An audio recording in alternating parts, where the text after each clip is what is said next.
that I don't know if you guys know like the NPC meme on TikTok, the NPC streamers. Like I said, I don't really do TikTok. Yeah, I have zero connection to TikTok. I've heard the words NPC meme before. Yeah, I know what NPCs are. Yeah, but I don't even know. I don't even know if is this part of the podcast. I, I, I guess I'll determine that when I start editing it. I don't All right. know. Welcome to Conversely, the show that's like a group of penguins on an iceberg, except instead of squawking about fish, we're diving deep into cool topics. And just as an aside, I had ChatGPT write a bunch of intros for me, so that's where that like a group of penguins thing came from. ChatGPT came up with that. It gave me a bunch of them. Some of them were pretty wild. What was your favorite? What was your favorite one? Well, just a second. I've got it right over here in another window. I was just looking at them. It was really weird how it stuck two things together. Like the show that's like a submarine tour and a lemonade stand. Like what? That doesn't even make sense. How? Yeah, ChatGPT does that. Yeah, the show it's like a kangaroo boxing match in an art gallery, a dance off in a haunted house, a pirate treasure hunt in a pancake house. So I have two wonderful guests here that I'm excited to introduce you to, and they're excited to talk to you as well. So first up is Edward Sturm. Is it Sturm, by the way? Is that right? Yeah, that's perfect. Okay. No one does it first try. Edward is the host of The Edward Show, obviously, a daily podcast about growth hacks, shortcuts, and go-to-market, and does a lot on TikTok. Yeah, thank you. And next we have Noah Healy. Healy, is that right? Correct, yes. Okay, good. That's what it looked like, but you never really know. Noah is a recreational mathematician and the founder of the Coordinated Discovery Market, which describes itself as a better exchange market for commodities. So there you go. Anything else you want to tell us about what you do? Yeah, I also have a podcast called The Fourth Age with my co-host, Marty Wiener, who's the former CTO of Reddit, talking about Really? AI and both sort of the current events and also the implications in the short, medium, and long term. Yeah, very cool. That's We amazing. actually did an episode, I don't know, 2 or 3 episodes ago now, depending on what order I post all of these in, where we talked about AI quite a bit. So, and I'm sure we're probably going to end up talking about AI some today as well. So. All right, this is Editor Scott jumping in here briefly because I wanted to explain a few acronyms and some things that are going to come up in the conversation for those who might not be aware of it. So AGI is Artificial General Intelligence. It's basically an artificial intelligence that can do what humans can do. It's more complicated than that, but that's the basic idea. And then an ASI is an Artificial Superintelligence, which is an artificial intelligence that's basically well beyond what humans can do. Another acronym that came up a lot is UBI, which is a Universal Basic Income. Now, the idea of a UBI, if you're not familiar with it, is it's sort of like a stipend from the government where everybody gets sort of a minimum amount of money. So if you're unemployed, underemployed, if there's not enough jobs, something like this, you have enough to survive off of. So that's the idea there. One more thing is Sam Altman. If you're not familiar with Sam Altman, he is the CEO of OpenAI, which is the company that made ChatGPT. And so since ChatGPT is kind of the big popular thing that everybody's talking about right now, Sam Altman is also someone that people are talking about a lot right now. And in fact, last spring, he testified at a Senate subcommittee hearing that was discussing the need to regulate AI and how maybe they would go about doing that. So hopefully that'll get everyone caught up. So now I'll send you right back to the conversation. Noah, have you? You know, a lot of my friends are listening to this. I'm maybe a half the way through. I don't normally listen to Joe Rogan, but I love Sam Altman. And when I saw that Sam Altman was on Rogan, I'm like, I got to hear this. And have you heard any of it?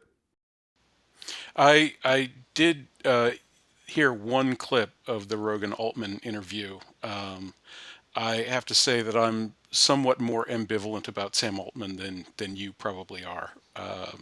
His Interesting. statements don't seem to indicate either an awareness of what he's doing or motives that are perhaps useful. Well, what do you mean? So you think he's not aware of the gravity of an AGI. Oh yeah, yeah, yeah. Well, so if if the statements that he's made about AGI, and I'm not particularly up on the idea that we are close to AGI or that the approach that OpenAI is using is instrumental path towards AGI.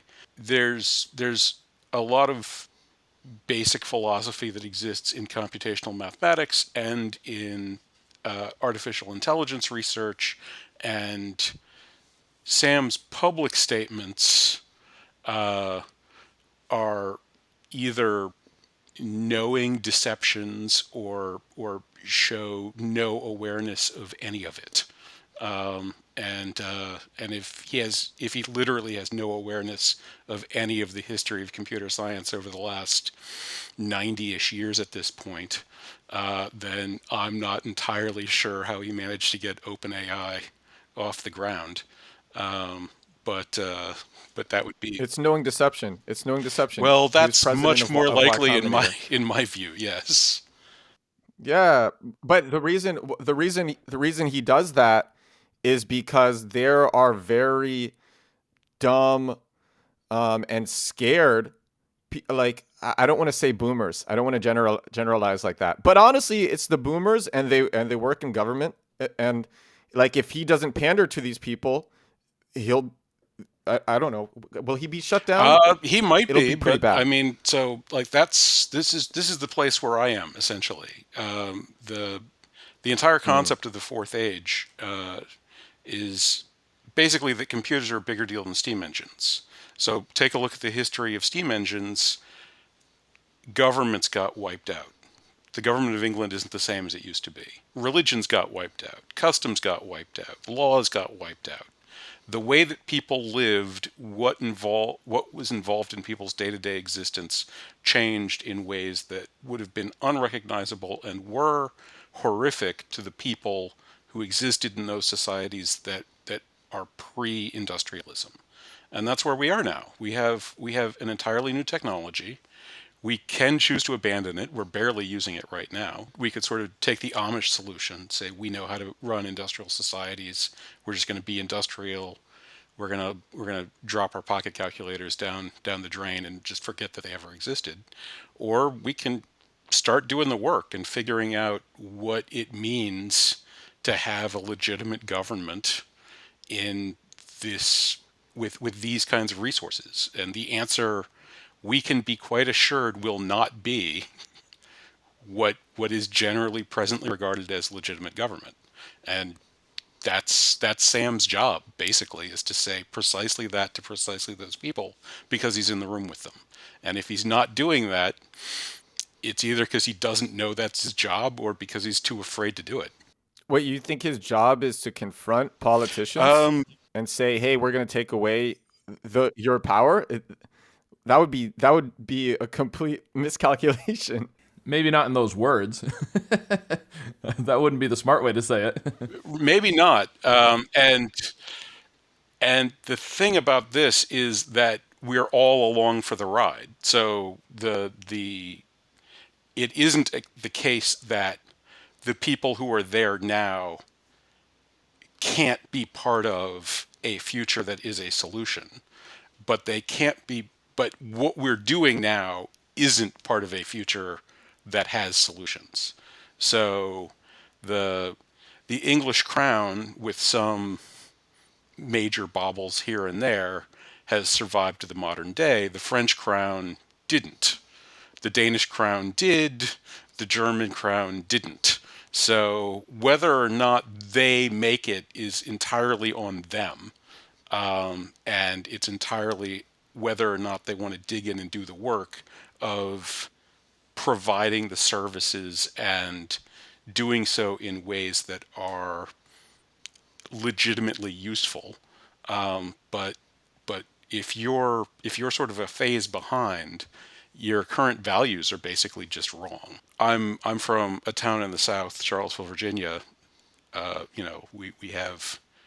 We have the history of slavery and so on, and of course there was a major social incident. slavery was essentially how civilizations worked during the agrarian period. And during the industrial period, it wasn't economically feasible to have or use slaves.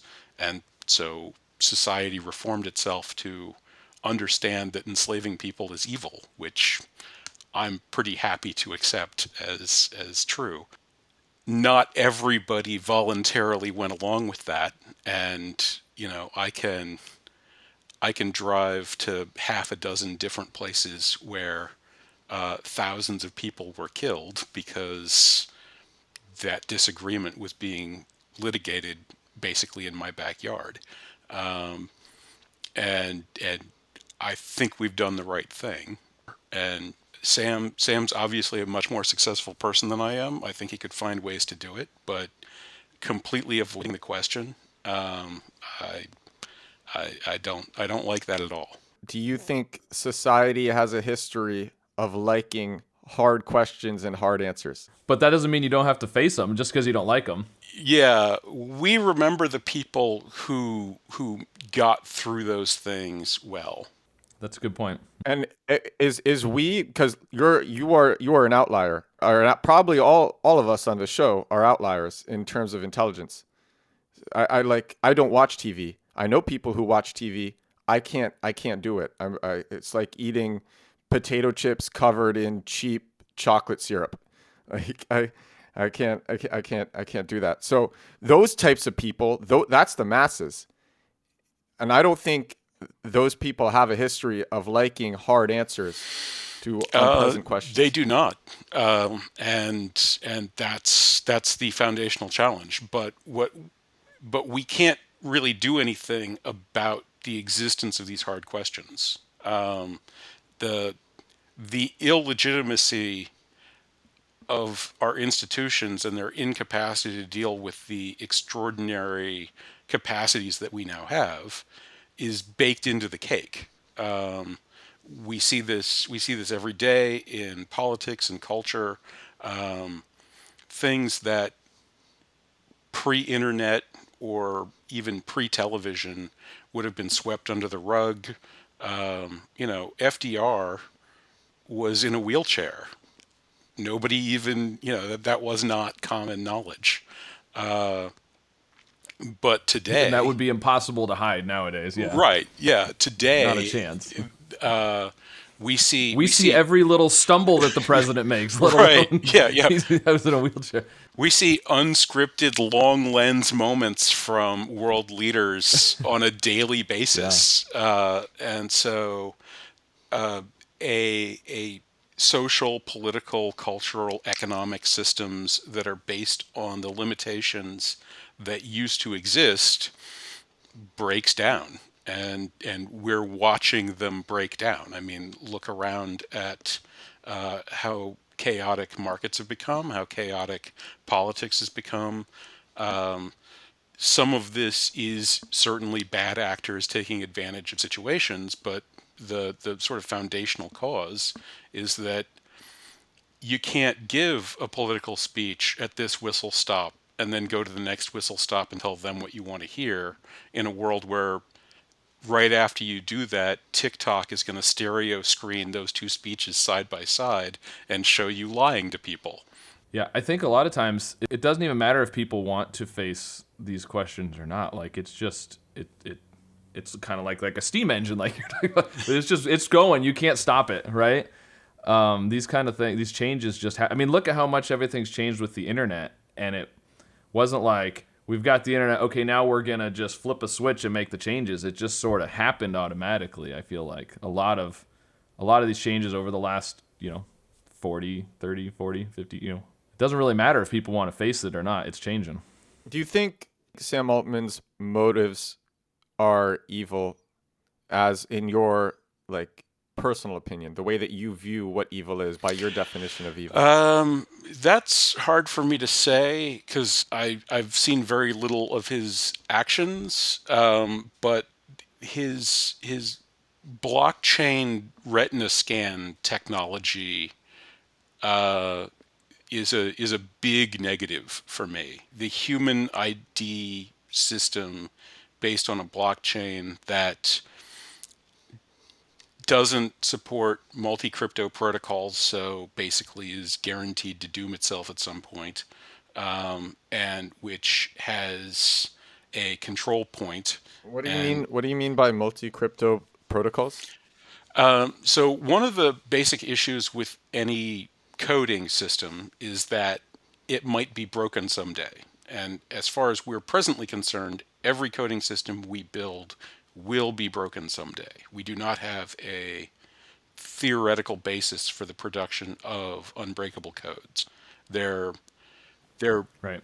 is a math problem that is being worked on, which, if one of the two answers comes out that way, it would be possible for those things to exist. But if it comes out the other way, and we don't know, then it wouldn't be possible for those things to exist. But they definitely don't exist right now. But they certainly don't We exist are right now. not that we Yes. know of.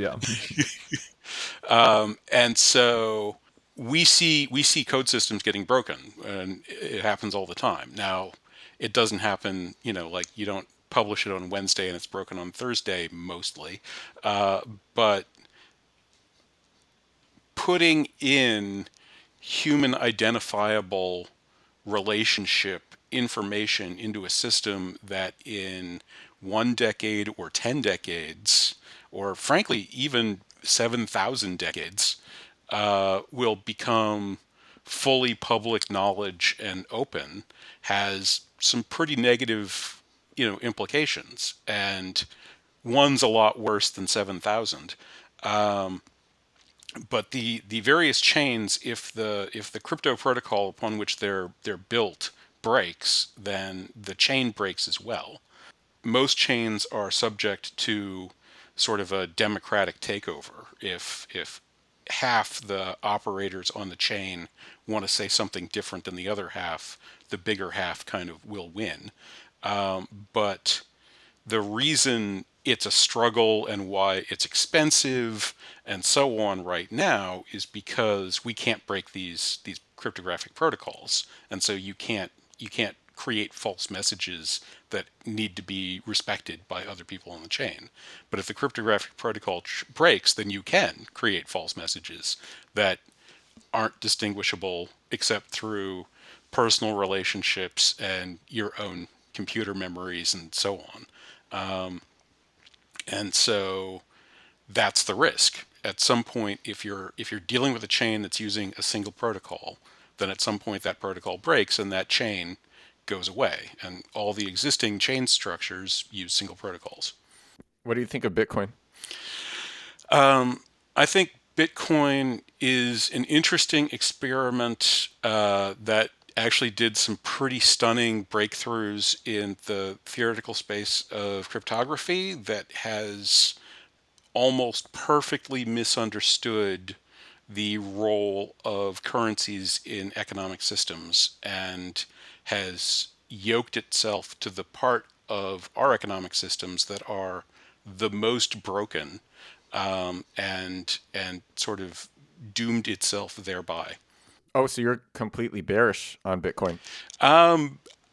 That is not a term I'd be comfortable using, because it could easily go up. I see it as sort of a social phenomenon like hula hoops or something. It could get popular or it become unpopular. Or Wordle. Or Wordle, yes, as right, exactly. It was really popular, and people were talking about like, "Oh, what are we gonna do when we've used up all the words and everyone's still playing it?" And I was like, "No one's still gonna be playing it by then That's in right. 5 years." But people think, "Oh, it's gonna be popular forever, right?" Right. So I see economic systems and markets as information systems, and specifically super intelligent information systems. And it is from their use as a medium of exchange in super intelligent markets that currencies gain their value. So plugging Bitcoin into existing market structures, which are again collapsing, the flash crash. I mean, bubbles are not a new phenomenon, but algorithmically mediated bubbles and chaos are a phenomenon of the last 30, 35-ish years, and it's getting worse, and it'll keep getting worse because computers are going to keep getting faster and more efficient, and that's the best way to extract money from the market as a price taker, is to increase the chaos of the marketplace. It's interesting. You guys kind of have just started talking about what my question was without even realizing it. Essentially, this is perfect because I was thinking, what would be a good question for you guys to talk about, and apparently I picked a good one because you're basically doing it already. But my question that I was going to pose to you guys was, there's all these jobs that used to exist and don't anymore, right? Like lamplighters and ice cutters and telegraph operators my question was going to be, what jobs currently are not going to exist in 10, 50, 100 years, where people will look back and say, somebody used to get paid to do that? Like, that was a thing? You used to pay people to go out and cut chunks of ice off of lakes for refrigeration? Like, that was a job. That seems crazy now. I don't think there's going to be. I don't think there's going to be any jobs. We will have an AGI, We will have a super intelligence, and we will all get a UBI, or it maybe or we will have just a global consciousness. We will choose to upload our minds to this global supercomputer and travel throughout the universe and merge with the fabric of space-time. That is what I believe will happen. And I don't know. Elon Musk thinks AGI is 10 to 15 years away. Sam Altman said to Rogan he thinks it's 30 years away. I personally don't think generative AI is going to lead to AGI. I think it will have to be a different approach. But I mean, all these people who are smarter and more successful than me believe that we will get AGI within our lifetime. You can be smarter and more successful and still be wrong about the future, though. Yes, That's happens all the absolutely time. That's absolutely true. But I mean, I just personally just seeing how far we've come. Like I just think we'll have it. We'll have it. So you don't think there's going to be any lifetimes, jobs in the future? No jobs at all. No. What will people do? No. Also, many people are working on humanoid robots. Yeah. Because there's just so many things that we can't do without them. Our society was built. So for what will humans. all the people do if there's no jobs? Play video games, live in VR, have hobbies, find some ways to have goals. Cooking something. When you start the process of cooking something, I love to cook. You have a goal in your mind of what the dish you're going to make is, and you're enjoying the process, and then you get to enjoy that. How about warfare? I don't think so. I feel like when there's this AGI that can just stop anyone from doing it, that knows everything and can stop anybody from doing anything, I don't even see how we can do that. I also don't know how we can control the AGI. So if everybody's just playing video games and cooking all the time, how are they paying for things? They don't have jobs. UBI. And where is that money? I mean, you're giving people money to buy things. Universal basic income. We have more than enough resources on this planet and within the solar system.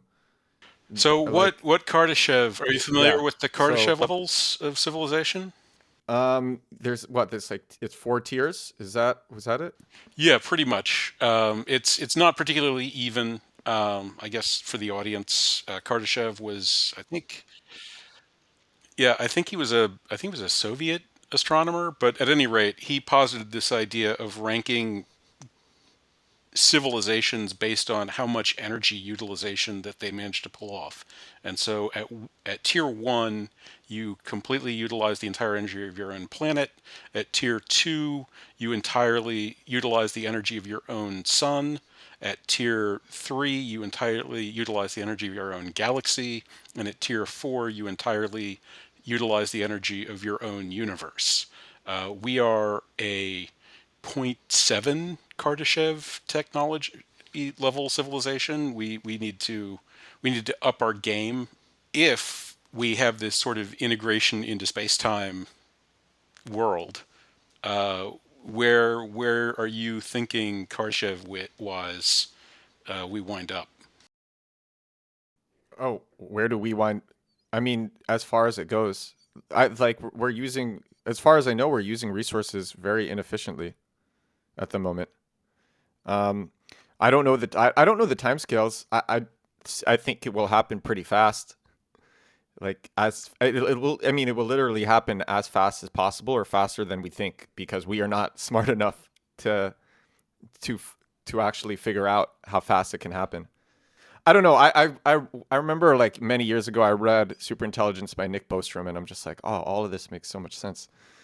Um, but I'm not the type who thinks, and also I'm not the type who thinks that we're all going to be turned into paper clips either. I don't think something like that will happen. That's nice. I'm not nearly as optimistic as Edward is. Also, not particularly on the paperclip pessimism. For those who don't know, there's this mental theory about the paperclip machine where somebody develops AGI superintelligence and then sets it to manufacturing, some trivial thing like paperclips, and then it decides that humans are an excellent source of atomic matter and turns all of us into paperclips. But I think that the world and the universe has plenty of challenges that are available for us, and I think that we aren't going to suddenly stop being political and warlike and interested in fame and status and stuff like that. And so I think that it's going to be more about figuring out how to culturally manage super intelligent agents. And I'm not I don't know that AGI is a reasonable, like, our lifetime type of problem, but super intelligence is something that we see on a day-to-day basis, and stable super intelligences are unbelievably valuable, and the kinds that we've developed to date have been unstable. How do you define superintelligence? More or less the same way that I would describe cars as having sort of super strength. If you're capable of producing mental things that exceed human ability, so markets can outplan human beings. Google used to be much more intelligent than it currently is, but it could sort of scan out the interesting bits of the internet very well. Google's Translate, I think, is still functioning as being able to translate better than you can train human beings to do, because it does sort of every language at top level. So that, to me, that's super intelligence. And then solving novel problems. The Deep Hash group, or whatever their actual name is, they developed a network sorting algorithm that's 5% faster than the world's best one, which for companies like Google and Amazon would save them millions of dollars a year in computing time. And and they also solved the protein folding problem, which there's been some rumblings. Unfortunately, scientific development in the biological space is not nearly as open as I'd like it to be. But if you can figure out what a sequence of amino acids is going to wind up looking like, then the next stage is writing the program that takes the shape you want and kind of throws spaghetti at the wall until it tells you which sequence of amino acids makes that shape. And then it's a trivial matter to build a genetic sequence and inject it into bacteria or something else and cause the mass production of novel, industrially valuable or medically valuable proteins.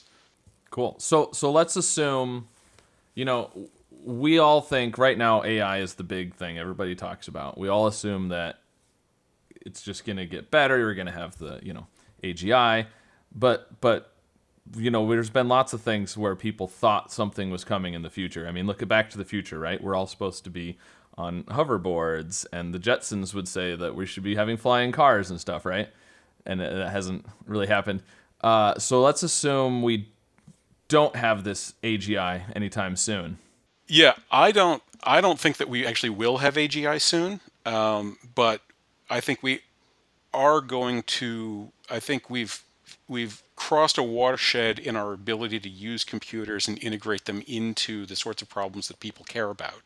And so, from being able to do more high touch sales, or sort of luxury experience type things, to run a lot more experimental variation through our chemicals and so on. I think that we have a lot more capacity, and so the challenge is figuring out how to get that capacity to align to our interests. I don't know how those things hook up, but for me, that's the challenge that comes forth is, like I have a market system that you can plug agents into that are smarter than human beings, and the market system works better for the human beings that are in that marketplace. That agent gets to make money. In fact, it gets to make a lot of money, but it makes a lot of money because the humans also make more money, provably, by its actions. And so, Wait, I'm curious. How does this agent work? so So this agent goes off on its own, no. and then it makes money. So How? the way my system works is it breaks the market instead of from buyers and sellers into three pieces: producers, consumers, and negotiators. And so effectively it's sort of this two-stage thing. Negotiators go into the negotiation market and predict where prices are and are heading. And then their collective integrated information is presented to the producers and consumers, and they are allowed to trade but not negotiate pricing. And so the amount of trade that those prices attract then produces commissions that pay off the negotiators pro rata shares based on the accuracy of their integrated information. So if a super AGI that knows exactly what the price of wheat for the next 500 years is going to be shows up and tells everybody, then the market will cohere around that.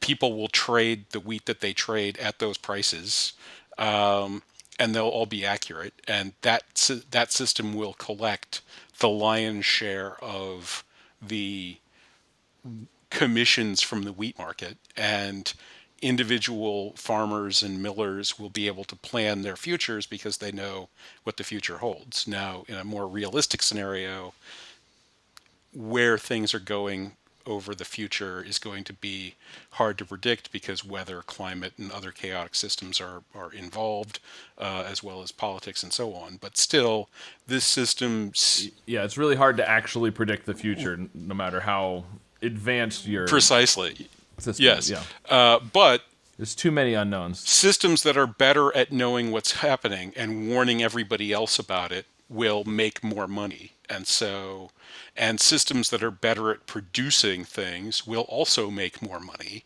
And systems that are more efficient at using resources will also make more money. So whether we develop super systems in planting or baking or mining or whatever, or negotiating and forecasting, those systems will benefit all humans that are still plugged into the system. Makes sense. I should say what I think of AGI and super intelligent. My definitions for those are, so I don't seem like completely off. I think I mean I might actually seem more off when I say this. I think AGI is like in what from what I understand about the definitions, for what from what I've heard is that an AGI is an artificial general intelligence as smart as like the smartest human, and then super intelligence is an AGI that is smarter than the Uh, sum of all humans. so I would take a slight differentiate. I think that AGI and ASI are different ideas, actually. So AGI would be a artificial agent that's capable of independent action. It doesn't actually have to be even as smart as we are. If you had a dog level of intelligence, But we already have that, right? Like Auto GPT is that, no? Auto GPT is certainly simulating that kind of behavior. although it remains to be seen whether or not AutoGPT is sort of capable of seeing to its own needs, and integrating within an environment. Mm. So that the argument for generative AI being part of the path to AGI is that things like AutoGPT can make that sort of a leap. And maybe, I don't think that's going to happen because just the computational Yeah, I don't think so requirements, either. but that's the argument that's being made. Super intelligence doesn't have to have these sorts of self-motivating factors. So I have more of a rough and ready, I guess, sort of practical definition.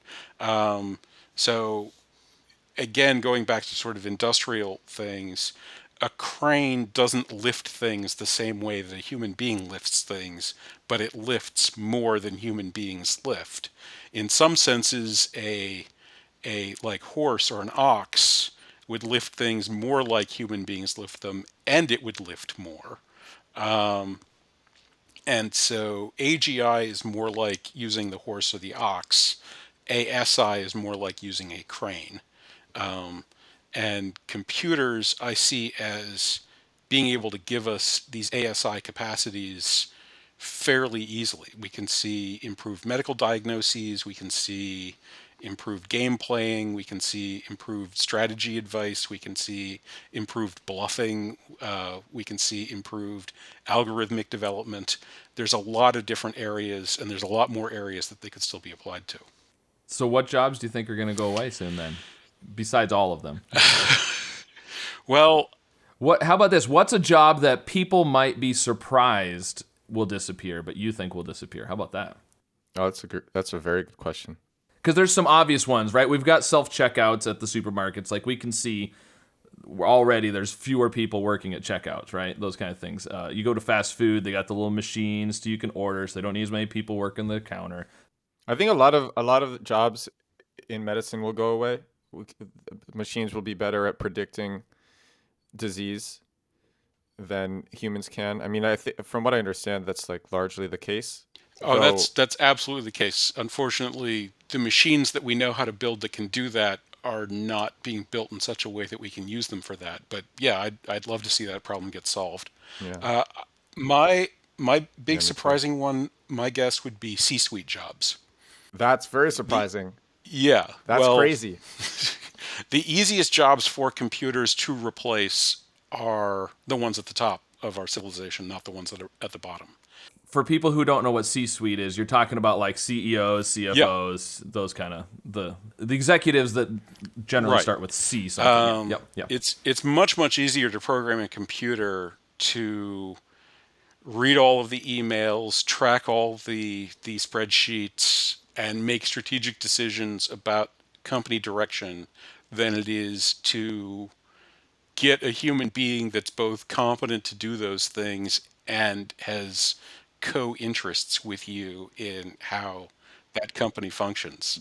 Yeah, that's crazy. Yeah, I think that's and a lot of times the it's your it would be helpful to remove some of the emotion from some of those positions, and by not having a person do it, Well, that's not one only thing that would that, change. I think what we'll see, and we're seeing this right now, is that again, the capacities are increasing. So the pressures that are going to be put on people in these zones are also going to increase.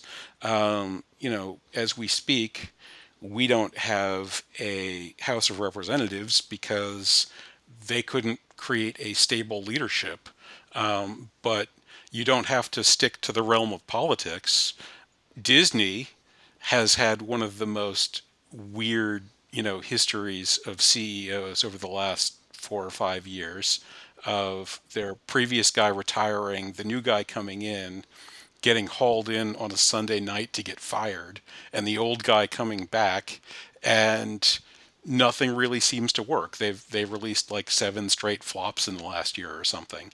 So the fact that large organizations are going to be made up of tens or hundreds of thousands of people who all have TikTok and Twitter and YouTube and the ability to communicate with everybody on the face of the earth at all times means that the pressures and headaches and issues and leaks that are associated with operating even medium-sized businesses are going to vastly exceed the abilities of people to do those jobs. And for a lot less money.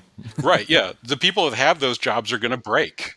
Yeah, I mean the ex speaker, his sort of first statement was, "Well, I don't want the job anymore." Um, there's still going to be a lot of ambitious people out there that are going to be happy to collect the paycheck for not being able to do the job, but I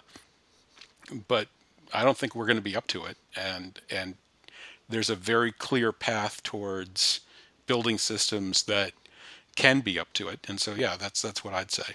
I think companies will downsize because they're too big. It's just like they're too bureaucratic, they're too big. But I don't see how generative AI is capable of making the creative decisions that come and the strategic decisions that come with being in the C-suite. I don't think generative AI is up to that task, but the self-reinforcing stochastic tree search AI has produced Go, poker, and now diplomacy players at superhuman levels. And What is diplomacy players? What does that mean? so diplomacy is a game that was invented by Avalon Hill, I believe. It's definitely released by them, and it's basically a World War One simulator. It's a seven-player game. It's a map of Europe. You start each person starts with three, except for Russia starts with four armies, and about half of the map is occupied, and the other half of the map that's unoccupied, half of it is territories that can support an army, and half is territories that can't support an army. And the goal of the game is to reach a position where you control more than half of the army support locations on the map. So the early part of the game involves spreading out and getting new army support locations so you can have more armies. The movements of the game are very simple. Basically, either an army or a navy can either move to an adjacent region or it can support an adjacent army or navy in its move, which might be a supporting move or might be a move to a different region. If two opposing armies attempt to occupy the same region, then if they have equal support, neither of them manage to do it. If one has more support, then it dislodges the other one. So you can actually push in and take over from people. The thing that makes the game unique is that it's played in these two-phase turns. Phase one, the seven players discuss with one another what they want to do, and they can have private conversations about this as well. At the end of phase one, everyone writes down on a sheet of paper what their entire move is going to be, and then all of the moves are simultaneously revealed. Yeah, you don't take turns like Risk or something else, right? Right. Everything happens at once. It's known as the game of knife because betrayal is an ordinary part of the game that's Yeah, well for sure. understood. Until the rules were changed, I believe in the 80s, there was a world championship that actually lasted for more than 3 years because the game is relatively well balanced and without rules to sort of force people to move. They weren't playing continuously. It's not like they sat in a room for 3+ years, Right, but right. they were playing steadily. So I have a question. So reinforcement learning that requires a lot of reps, right? Like Correct. that requires like it has to be done again and again and again. So how does that work with C-level jobs? Well, so the way that stochastic tree search reinforcement learning functions is that it's not so much about the reps, it's about the insight. So for established companies that have C-suites that have deep histories now of what sorts of emails exist and so on, there is in fact a large body of knowledge that you can use as sort of the infrastructure of play, as you will. And the way that the system actually functions is that it tries random things. So the idea behind stochastic tree search is I don't know what the end results are going to be, but I can sort of evaluate ending-ish positions. So what if I try all the things that I could do right now and then play millions of random simulations forward from that position and then see, when I do this, 90% of the time I like what's going on. When I do that, 10% of the time I like what's going on. This is better than that. And so what reinforcement learning then does is it trains the random future generator to with the knowledge of sort of what good directions are, so that it searches in in actions that are more like good actions. So it's not truly playing the games out. What it's truly doing is learning how the judgment of this system exists. And so it it is a stretch. I mean, it's not like this is going to fall out and Alphabet is going to fire everyone tomorrow, but it's getting close enough that I could see some company deciding that it wants to be operated better and start doing this and really cleaning up as a result. And you're not necessarily going to just get rid of the whole C-suite all at once, but you might replace one You position or this position over here, and it becomes eventually all of them. Yeah. You replace the VP of Ops, which maybe that's the Right, right. easiest one to start with, or you replace your legal draft worker or something like that, and then you're like, oh wait, that was awesome. Like, ops are clean and smooth. We understand what's going on. He's not going to get a job with our rival or go, skip out and form a new company with all the stuff we just taught him. And then you're like, okay, well, if that works, then that forms the basis for like logistics, because that's what ops works with all the time. Let's build this out. And yeah, I think the C-suite, that would be my guess. Yeah, interesting. That's definitely one that I think a lot of people will find surprising, but I think it makes some sense. Yeah. All right, let's go the other way. What jobs do you think won't go away anytime soon? My neighbor's a dog walker. I think she's pretty secure for a while. Well, Yeah. robot dog walker. I mean, why Robot not? dog We walker were just could talking about be. humanoid robots. We were, but the margins I think are low enough, and humanoid So robots. low enough paid that it's not worth replacing, basically. I have one. I actually think like influencer. I think being an influencer is I think actually quite often about how not to end up on the wrong side of AI and how not to be like displaced. And no, I think influencer is one that won't go away anytime soon. People don't really realize the power that you get when you start acquiring a brand and you're consistent every day, and people want to see you and hear you speak, and they just want to see you do anything because they grow to love you. And people need icons. So I think that is one that will become I mean, we're already seeing it become more popular, but I think eventually the AI will be able to make great entertainment. I don't think there will be anytime soon. I think we need AGI to make real gripping entertainment with a I'd, solid I'd agree. story. The production of culture would be a demonstration of AGI. Yeah. So we could you said influencers, but we could expand that probably to actors, musicians, people that are creating things like this. Takes Yeah. more of a human Absolutely. touch, I guess you could say. Maybe, I don't know. Absolutely. I'll give you an example. So there's this voice from 11 Labs. 11 Labs is like I guess is it the top company for text to speech and for training voice models? I think it might be. Um, so there's this very, very popular voice from 11 Labs that you see in many you hear in many YouTube videos, in many TikToks, many IG reels, and it's this voice that's getting popular.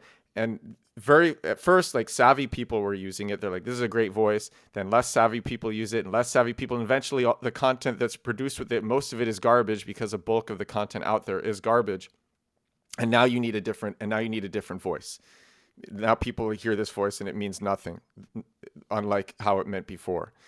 So yeah, I don't know. Maybe you could have one company that makes a specific AI that puts out good content, and the company is the one that is thinking of the content, and they just it's faceless, so they just use the same face with it. You see that happening with like virtual influencers, like Little Tay, I think was her name on Instagram.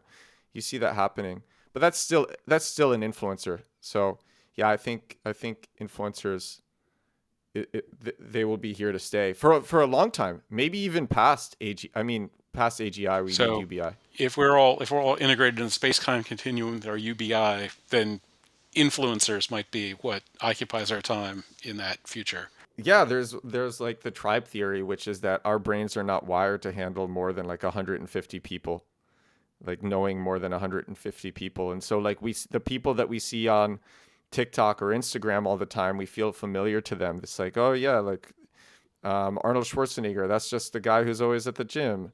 And Emeril Lagasse, that's the chef. There's a story, Jesse Eisenberg, I think, the guy who's Lex Luthor. I might have gotten the name wrong, but I think that's it. This is an interview he was giving after the the Now You See Me, or maybe the second one, whichever one had Daniel Radcliffe in it. And so he's giving this interview, and he's talking about sort of learning about levels of fame. And he talks about the fact that he gets recognized. He's got like an Oscar nomination. He's been working in acting. People recognize him sometimes as his characters. But he's on this film working with Daniel Radcliffe, Harry Potter, and Woody Harrelson, Woody from Cheers. And he says that the level of fame that they have achieved of playing a single character globally beloved for a decade, that he gets recognized as, oh, you're a famous person, I saw you in something, and then they get the name wrong, or they say somebody else. These people get recognized essentially as family members of people that you grew up with, and crowds, and scads of people that feel that way about them. And so, yeah, I mean, there's only so much of that level of fame that can exist, because humans can't be aware of that many people, and that competition to achieve those levels of fame and find the niches within it could certainly occupy most of our time in some sort of post-scarcity world. I'm just not optimistic about a post-scarcity world until we solve a lot more physics and engineering problems. And to your point about levels of fame, there are probably people listening to this who have no idea who Jesse Eisenberg is, and are like, sure, that guy that you were just talking about, but they're all going to know who Harry Potter is. Right. Yes. So one other thing that I think I kind of looked at some stuff where people were talking about jobs that will disappear. Some of them that are easiest to replace and have already started to be replaced are sort of more entry level stuff, right? Like your checkout people at the store, and I've seen people say bank tellers. ATMs have already replaced them a little bit, where people are doing online banking more. So it's a lot of entry level jobs. So what happens when entry level jobs are gone? Where do people start working then, if the entry level jobs are the ones being replaced? Or can we not replace all the entry level jobs for that reason? That's a great question again. Again, I'd say that's one of the fracture points of our existing cultural and political arrangements. Our challenge as a society is to work out how to create an environment where people can productively engage and do something of value to and for themselves that aids society. And it may well be the case that we can replace the existing entry level job system with changes in how education works, for example. But what we've seen is education. Instead of learning on the job, you learn in education, yeah. Right. what we've seen is education actually trending towards less practicality at the same Right. time that jobs have pulled back. So the gap is widening rather than closing. And so to me, these are, Which might force education to change it then. might, um, but that's, yeah, that to me, that's I don't think education. I have an ed tech, so I look at education quite often. I don't think education can prepare people like the current state of education can prepare people properly. I don't even think systematized education like that can prepare people properly. I think the answer to your question is if there is no UBI, when that happens, there will be a French Revolution type scenario, and people don't want to die, so there will be a UBI. And then what will happen is some people will just choose to live and smoke weed and not work and play video games, and others will be like, I want more than this small basic income, and so they will work. Gradually, those jobs will go away. Those jobs will go away, and eventually there will just be very few jobs. I don't to me, like the argument that jobs will new jobs will be created just as fast as old jobs are made obsolete. I don't buy that at all. We've never had progress at this speed, and like the systems that we have in place are not built for any of that. So no, I think there will be a UBI. But if nobody's working, where's the money come from for the UBI? Um, there's plenty of money. Like I said, there's plenty of resources. There's so much corruption that like there's so much of our tax money is going to places that we don't want it to go to and that no one wants it to go to except for like one or two people. Sure, sure. But if everybody is just sitting at home and playing video games and not working, somebody's got to be making money. I'm not saying everyone will. I mean, somewhere there's got to be somebody producing something.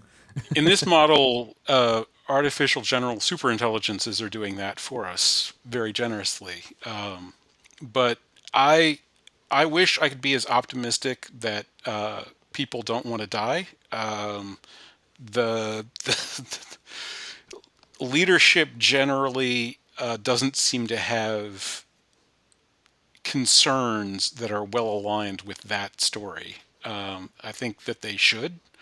The way I usually put it is that the current plan is to have a dark age, but because our problem is one of overcapacity, that we do have vast resources, I think small groups can get together and start looking into how to solve those challenges. What sorts of institutions can support lifestyles that can bring people to productive engagement, and not be cults at the same time, and and that's what's out there. I've got one piece of a thing for like how to make markets function, which they aren't really doing right now. I think there's a lot of other smart people in the world, and I'd like them to be talking about and working on this class of problem. How do we create an environment where the the good plan for yourself is a good plan for the society?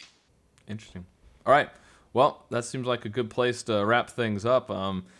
Very interesting conversation. Thank you guys. Edward? Why don't you tell us again where people can find your stuff? You're on TikTok. You've got your podcast. Where can they find all that? Yeah.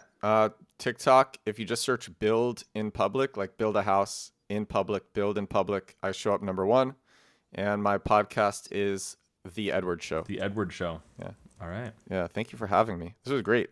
And Noah, where people find out more about you? You've got a podcast as well. You've got your Yes. So there's a podcast called The Fourth Age, four spelled with the number four, The AI Revolution, with me and Marty Wiener. Also, if you search Noah Healy podcast, a lot of other podcasts will show up because I go on a lot of these things. But it was great being here with you guys.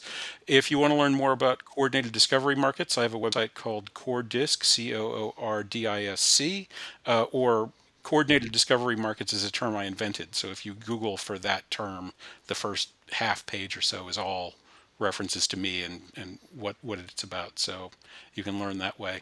In fact, I've even asked generative AIs what coordinated discovery markets are, and because I invented the term, they agree that it's what I say it means. That's the nice thing about inventing a new term. You get to decide what it means, at least for now. For now, Until, yes. because language just sort of has a way of evolving and changing. So Well, 50 years from now, it'll probably mean something different. But that's the basic challenge, yes, that we have to start confronting, because the ability to manipulate those changes is another one of those abilities that we have now.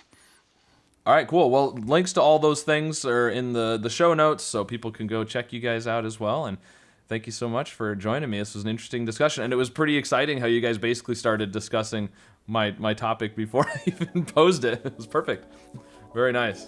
Yeah, the moment Noah, you said your background, I'm like, I gotta ask the guy these questions. Yeah. Yep. Very Easy. cool. Awesome. Thanks. Well, enjoy your day. I'll see you guys later. Thanks. Bye.